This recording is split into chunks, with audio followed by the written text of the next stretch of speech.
Bonjour à toutes et à tous, soyez les bienvenus dans cette nouvelle édition de votre journal de 15 heures dont tels sont les titres. Inauguration des locaux de l'ambassade de Djibouti à Paris par le chef de l'État accompagné de la première dame.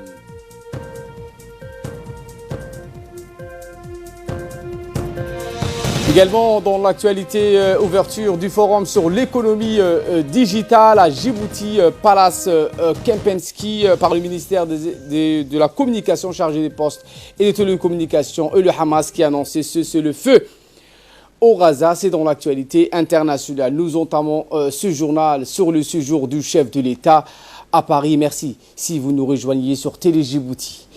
Après sa participation aux célébrations marquant le 100e anniversaire de la fin de la Première Guerre mondiale, celle de 14-18, dite la Grande Guerre, et de la signature de l'armistice le 11 novembre 1918, le président de la République a participé aujourd'hui à une importante cérémonie organisée à l'ambassade de Djibouti à Paris, et ce à l'occasion de l'inauguration des nouveaux locaux de la chancellerie qui a été entièrement réhabilitée et rénovée.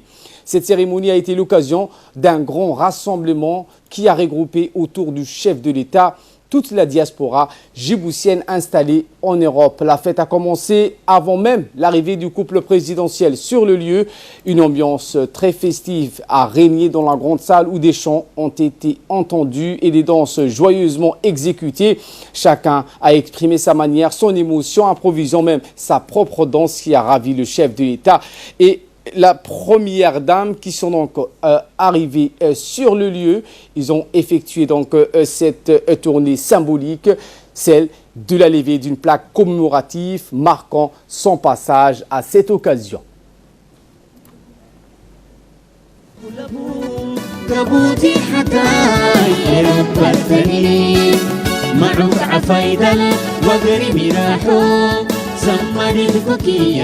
سمري حكوكيا معك عفايدا وقري مراحو سمري حكوكيا نميتي جرمانك نميتي بلجيكيك نميتي هولندوك نميتي سويدك نميتي كوغاراينو نبارو هبا نميتي جرمانك نميتي بلجيكيك نميتي هولندوك نميتي سويدك نميتي كوغاراينو نبارو هبا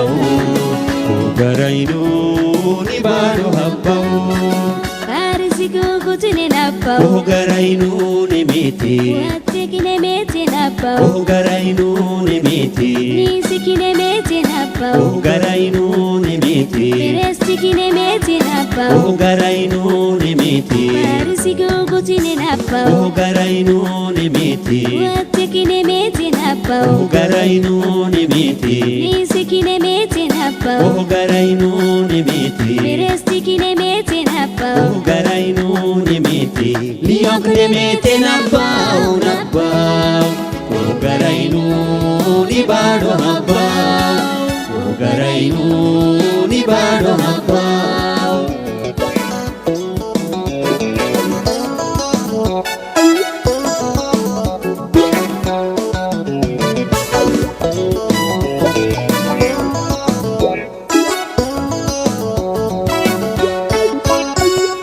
Afrika linki weni mlino wageni tonu kamana hanani Afrika linki weni mlino wageni tonu kamana hanani ruftoi hagalla Le président et son épouse ont été largement ovationnés par une foule venue en masse pour les acclamer. Le président et la première dame du pays ont effectué un véritable bain de foule, chacun tentant de saluer le président de la République et la première dame, tous tendant leurs mains avant de dévoiler la plaque marquant l'inauguration du nouveau complexe de la chancellerie. Le président s'est plié donc à la règle en répondant aux salutations de chacun et chacune des membres venus l'acclamer. Voici en image les moments forts de cette communion des cœurs et des esprits avec les Djiboutiens installés en Europe. Belgique, Hollande, Suède, Kogaraino, Nibado Habao, Kogaraino, Nibado Habao. Farsigo gutune nabao, Kogaraino, Nemete, Wateki nemete nabao, Kogaraino, Nemete, Nisiki nemete nabao, Kogaraino, Nemete, Merestiki nemete nabao, Kogaraino, Nemete, Farsigo gutune nabao, Kogaraino, Nemete, Wateki nemete nabao, Kogaraino, Nemete, Nisiki nemete nabao, Kogaraino, Nemete, Merestiki nemete nabao, Kogaraino, Nemete, Niok Nemete nabao, nabao, Kogaraino, Nibado habao, Kogaraino,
Voilà ce qui est de bain de foule du couple présidentiel à Paris. Dans un bref discours, le président de la République a tenu à remercier chaque personne qui est venue spécialement l'accueillir et participer donc à cette marque de confiance nouvellement conçue pour la diaspora. Nous allons suivre donc cette intervention du chef de l'État, mais avant cela, c'est l'heure de l'appel à la prière à la Asr. Je vous retrouve dans quelques instants. Suivons donc à présent une partie de l'intervention du chef de l'État à ses concitoyens vivant en France et en Europe. C'est pour moi un réel plaisir de procéder aujourd'hui à l'inauguration de l'extension de l'ambassade 2 ans après la réhabilitation de la chancellerie, siège de notre action diplomatique en France depuis plus de 40 ans. En effet, notre pays a acquis cette ambassade à Paris au début des années 80. Il ne faut pas oublier que c'est la première ambassade en Europe de Djibouti. Dans le cadre d'une politique visant à l'appropriation de nos moyens diplomatiques, après la rénovation de la chancellerie vers la mi-2016, il a été décidé de renforcer les capacités de notre ambassade en transformant l'espace vide adjacent en ce magnifique bâtiment classé que nous voyons aujourd'hui En plus de donner à la chancellerie plus d'espace et en termes de locaux supplémentaires, il en va de même il va par là même abriter la résidence de l'ambassadeur. Avec ce bâtiment, l'ambassade de Djibouti s'est dotée des moyens à la hauteur de sa mission pour renforcer davantage les relations très étroites que nous partageons déjà avec la France, un de nos plus anciens et nos plus importants partenaires. Cette réhabilitation s'inscrit aussi dans une politique d'être propriétaire de nos chancelleries. À cet égard, cette inauguration sera suivie dans la foulée par l'inauguration d'autres chancelleries en cours de construction comme à Addis Abeba, au Caire, à Riyad et à Mogadiscio, ainsi que dans d'autres capitales du monde où notre pays a des organisations diplomatiques. Nous avons voulu commencer ce processus par notre ambassade à Paris à raison de notre attachement aux relations historiques et privilégiées que nous avons avec la France, des relations d'autant plus stratégiques que Djibouti accueille sur son sol la plus importante base interarmée française à l'étranger, et ceci dans le cadre du traité de coopération en matière de défense dont la signature a été renouvelée en 2011 et qui lie nos deux pays dans une amitié solide et un soutien mutuel. Les relations franco-djiboutiennes sont ancrées dans une histoire marquée par les sacrifices de nos compatriotes qui ont combattu côte à côte au cours des différentes guerres du XXe siècle et en particulier à la Grande Guerre de 1914-1918 dont nous commémorons le centenaire de l'armistice en France cette semaine. Un armistice synonyme de la fin d'une guerre sanglante et du retour à la paix à laquelle nous sommes tous dévoués et pour laquelle nous nous engageons à soutenir de toutes nos forces. La France et Djibouti démontrent constamment leur attachement à la paix à travers leur participation aux opérations de maintien de la paix en Afrique et dans le monde, et surtout à travers le sacrifice de leurs soldats. Je tiens enfin à remercier aujourd'hui toutes les personnes qui ont soutenu notre ambassade dans la réalisation des travaux de construction de cette extension, et en particulier la société française chargée de la construction qui a effectué un travail remarquable. Je vous remercie tous d'être venus pour prendre part à cette modeste cérémonie. Et surtout à tous les compatriotes qui sont venus de toute la France et de l'Europe.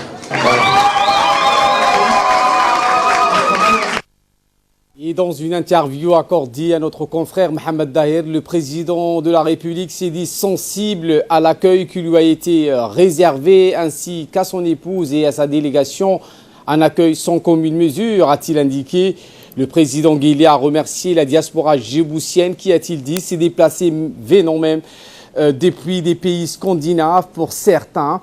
J'ai tenu, a-t-il martelé, leur exprimer toute ma gratitude en ce qui concerne son séjour à Paris. Le numéro 1 djiboutien a précisé que la France est un pays dont nous partageons beaucoup, et ce depuis plus d'un siècle, raison pour laquelle nous partageons tous les jalonnements de l'histoire qu'a connue, comme la Grande Guerre de 14-18, où 7 millions de Français en péri. Il faut compter, a précisé le président de la République, des milliers des nôtres qui se sont sacrifiés pour la France au même titre que d'autres venus de toute l'Afrique.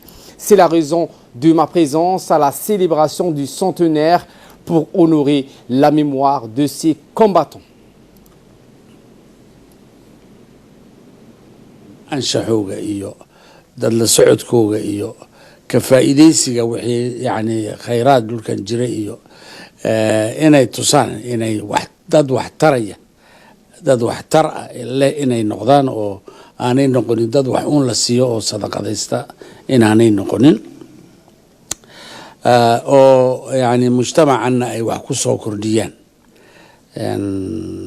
wadankani يعني wax badan baa naga dhaxeeyo oo waxaan jecelnahay inuu inuu fiicnaado danteena ay ku jirta. wadankii kulmay madaxweynaha Faransiiska Emmanuel Macron iminka kolkii shirkii nabadda u dhamaaday arrimaha waaweyn ها iskaashigaaba u weynaa iyo magaranaysaa wada shaqaynta iyo magaranaysaa xoojinta saldhigiisa iyo wixii aan annaguna wax qabsan karno xagga yani cilmi baarista iyo waxaasan annaguna soo dhaweynay oo magaranaysaa aan doonina inay wax nagala qabtaan insha Allah ta'ala.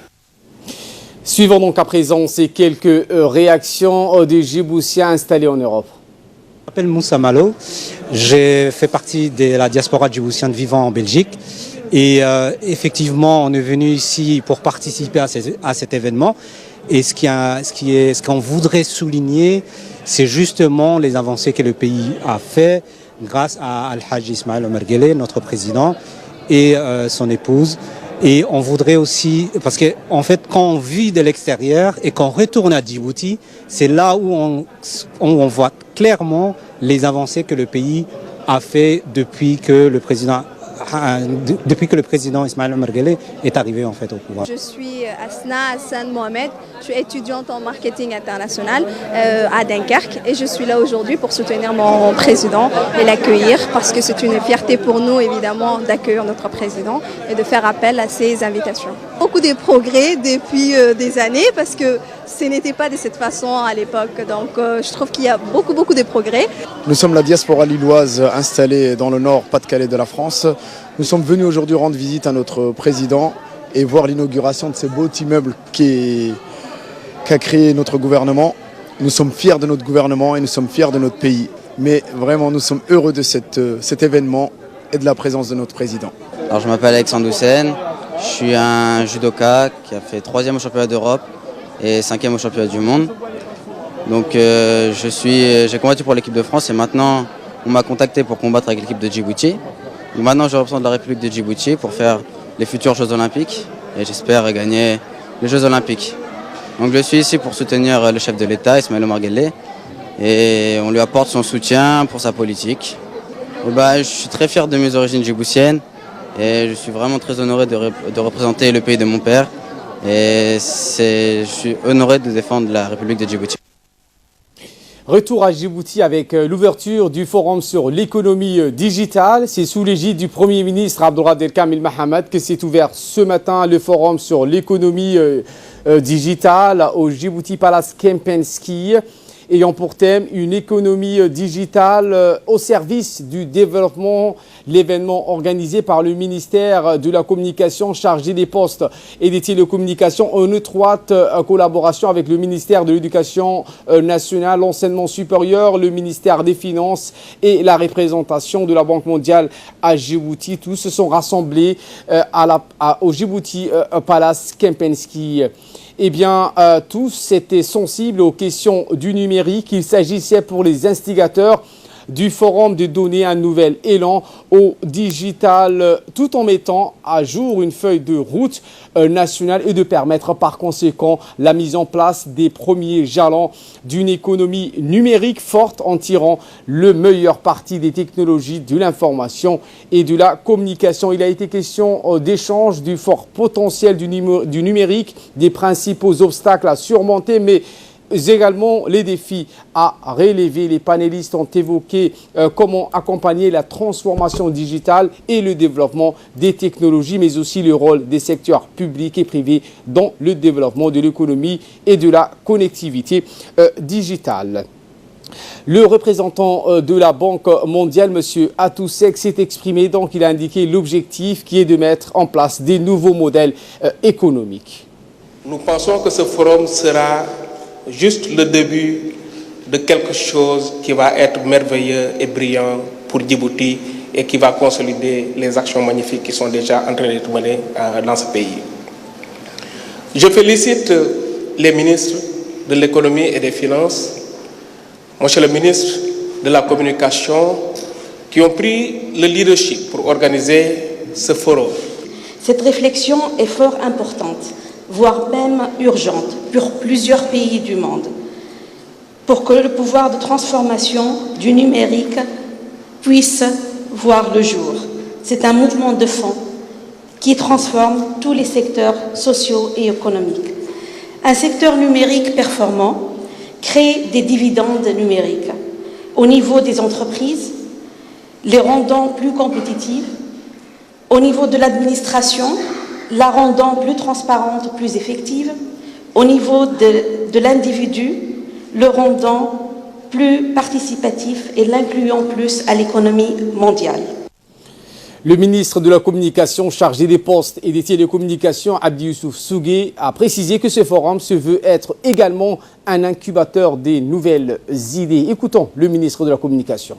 Conscient de l'apport des technologies et d'éthique au développement socio-économique, mon département a élaboré un schéma stratégique intégré sur une période de 10 ans, allant de 2014 à 2024, destiné à faire de notre pays un Djibouti digital, une référence en matière d'éthique dans la sous-région. Excellences, Monsieur le Premier ministre, Mesdames et Messieurs, j'avoue que nous disposons dans nos maisons, dans nos écoles et dans nos universités des talents et des génies qui ne demandent qu'à être remarqués, découverts et encouragés. C'est pourquoi, c'est dans ce sens que l'opérateur national, qu'est Djibouti Telecom, œuvre pour libérer les potentiels des jeunes innovateurs et entrepreneurs dans le secteur d'éthique par le biais des établissements scolaires connectés pour faire des Djibouti et que Djibouti figure sur la carte des grands pôles technologiques du continent. Et de son côté, le ministre de l'économie et des finances chargé de l'industrie, M. Ilyas Moussa Dawale, a indiqué aujourd'hui des nouvelles pratiques et de nouveaux métiers apparaissent qui font du numérique un vecteur de croissance économique mais aussi de développement humain. Voici les propos du ministre. L'année à venir, nous aurons à peu près 400 000 demandeurs d'emploi, en tout cas en âge de travailler sur le marché du travail en République de Djibouti. Nous savons également par ailleurs que la part du PIB, la part des nouvelles technologies ou des télécommunications dans notre PIB est de l'ordre de 6,7%. Nous savons par ailleurs que nous sommes en train de travailler sur une transformation de notre modèle économique, tout simplement parce que notre modèle actuel, en tout cas jusqu'à une période récente, est arrivé à ses limites. Et ne créons pas suffisamment d'emplois. Ne créons pas suffisamment d'emplois par rapport à la demande, qui est de plus en plus croissante. Mais nous savons également que parmi les 400 000 demandeurs d'emploi dans les années à venir, les emplois d'aujourd'hui ne correspondront plus à leurs besoins ou en tout cas aux exigences du marché international. Prenons la parole en dernier. Le Premier ministre Abdourader Kamil Mahamad a rappelé que ce forum est l'occasion de passer en revue les voies et moyens grâce auxquels un pays comme Djibouti pourrait donner un coup d'accélérateur au processus de développement national en cours grâce au boom de son économie numérique. Voici le Premier ministre. Ce forum nous aidera donc à évaluer les obstacles et à surmonter et les changements à apporter. La participation d'experts internationaux auprès des experts nationaux enrichira le débat qui permettra d'établir une orientation de la politique gouvernementale dans ce secteur. Les expériences d'autres pays dans le domaine des technologies, de l'information et de la communication contribueront également à l'acquisition d'une meilleure connaissance du numérique par les membres du gouvernement. Tout ceci concourra à la définition de la politique nationale du numérique. Pour que cette politique réussisse, il est absolument nécessaire qu'elle soit le résultat d'une réflexion gouvernementale et non pas le duplicata d'un modèle extérieur appliqué à Djibouti. Les défis à surmonter seront alors bien évalués et compris par les acteurs du développement de ces nouvelles technologies qui sont porteuses de très nombreux emplois. Aussi, sans plus tarder, je vais laisser la parole aux différents experts et intervenants pour que tous les Djiboutiens puissent mieux s'impliquer dans le numérique. Après la cérémonie d'ouverture et les discours officiels, les panélistes ont évoqué l'importance et la mise en place d'un cadre institutionnel afin d'encourager et bâtir un écosystème numérique au service de la population djiboutienne dans un monde de mutations profondes et irréversibles. Dans l'actualité également, l'Union générale des travailleurs djiboutiens, l'UGTD, en collaboration avec la Fédération syndicale mondiale, ont clôturé la deuxième conférence internationale des travailleurs, des transporteurs maritimes, des dockers, des ports des pays de l'Afrique et de la Méditerranée. Cet événement a regroupé sur place 35 délégués de centrales syndicales issus de 14 pays d'Afrique et des ports limitrophes du Golfe arabique et de la Méditerranée, citant outre Djibouti, l'Égypte, l'Espagne, la France, la Guinée, la Grèce, l'Iran, le Kenya, le Sénégal et la Somalie. Parmi les participants réunis sur les lieux figuraient le secrétaire général de l'UGTD, Saïd Younis, le secrétaire général de la FSM, Georges Mavrikos, le coordinateur de la FSM au Sénégal, Cheikh Al-Sanesseni, le directeur général du port polyvalent de Doralé ou DMP de son acronyme en anglais, Wahib Dahir, des représentants respectifs des travailleurs et des employés djiboutiens. Le ministre du Travail, Hassan Idriss Samlié, a participé donc à la clôture de la deuxième conférence internationale des transporteurs maritimes organisée par l'UGTD. Dans son intervention, le ministre du Travail djiboutien a précisé que cette importante réunion syndicale va consolider les acquis et a été un moment crucial pour les syndicalistes. Sous le leadership du président de la République, ces instructions sont claires et nettes.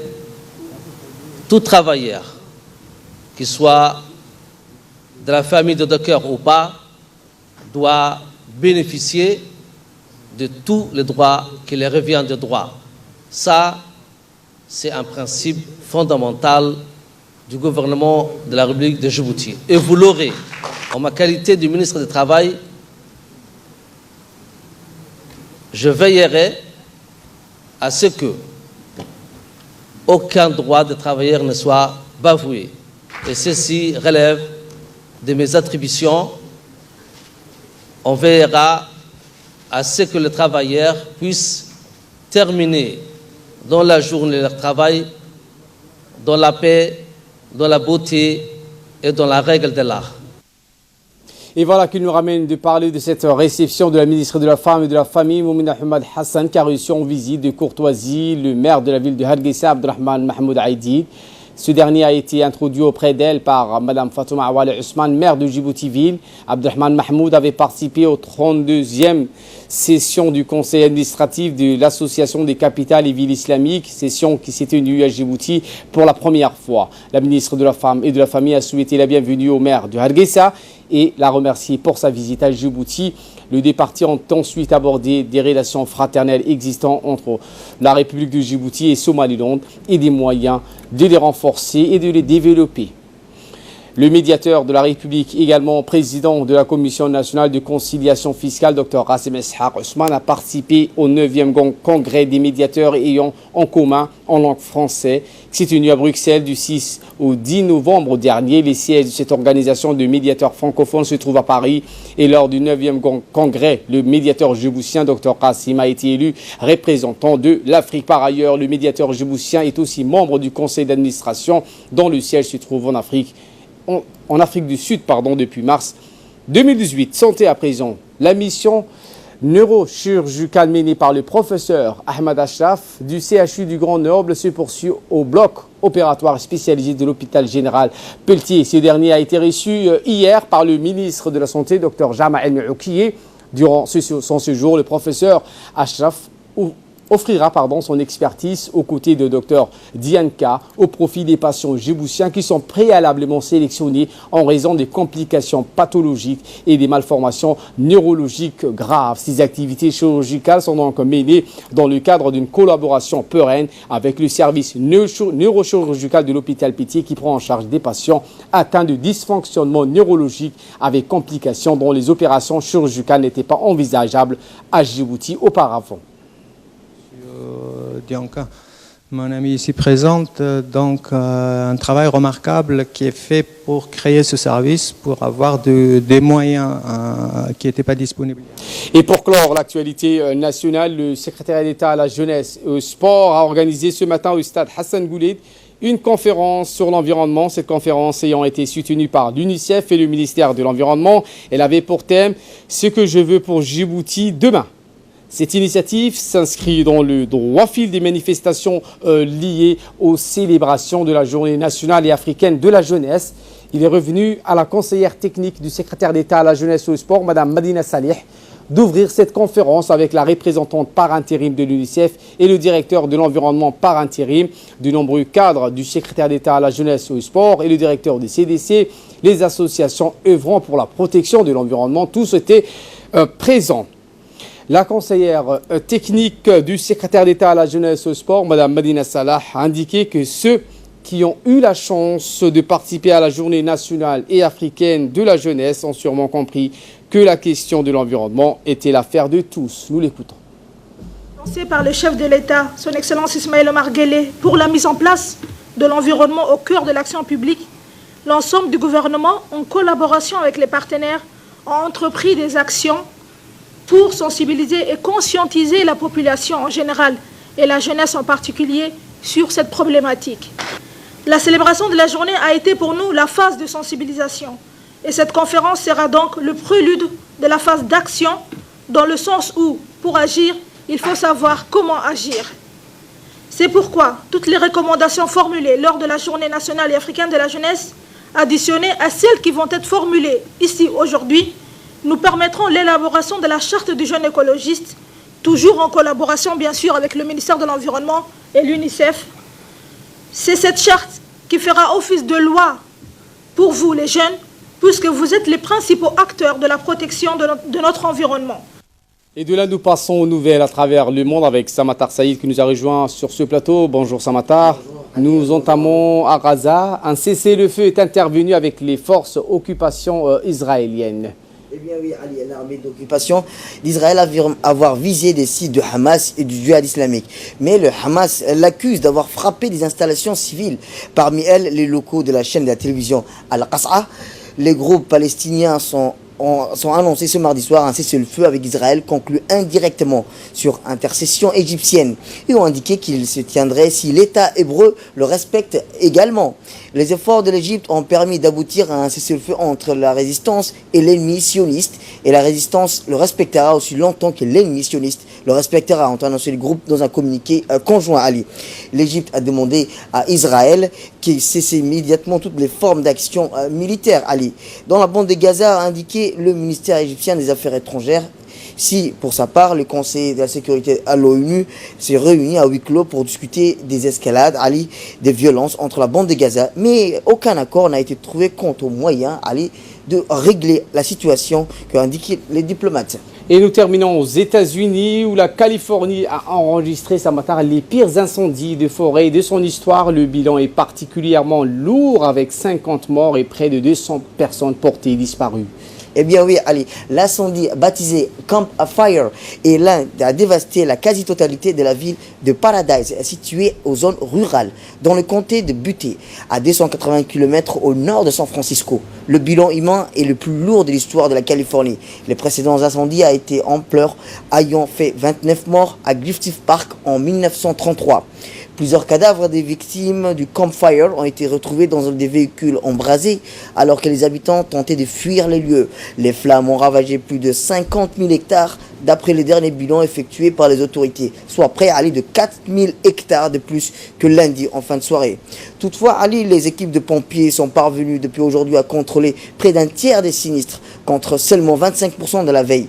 Profitant des conditions météorologiques plus favorables, avec des vents moins puissants, a annoncé un représentant du Cal Fire. Les 50 000 habitants de la région ont reçu un ordre d'évacuation de 15 000 structures seront considérées sous la menace des flammes. Allez. Merci Samatar pour ces éclairages et merci à vous de nous avoir suivis. Très bon suivi des programmes sur Télé Djibouti.